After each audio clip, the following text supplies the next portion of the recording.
Hi foodies, ఈరోజు మన special ఏంటో తెలుసా? కారబుందితో కూరండి. ఇది చిటికలో అయిపోయినట్టు అయిపోతుంది అనమాట.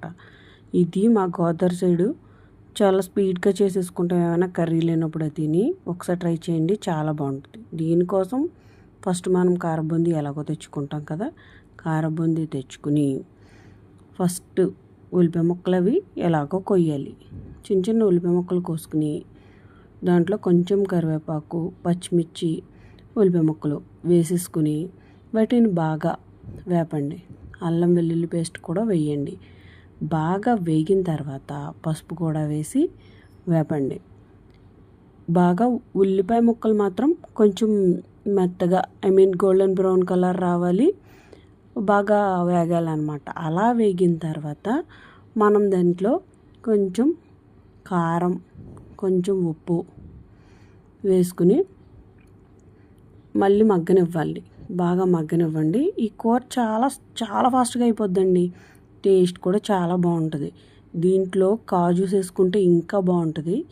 సో అలా కూడా ట్రై చేయండి. ఇది చాలా ఫాస్ట్గా అయిపోద్ది అనమాట.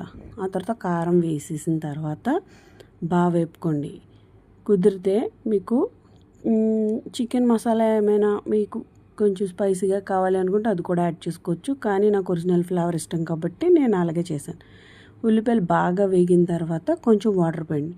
ఫర్ ఎగ్జాంపుల్ ఒక కప్పు కారబుంది తీసుకుంటే దానికి కప్పుకి కొంచెం వాటర్ వేయండి అంతే. కప్పు పావు వేయండి అంతే.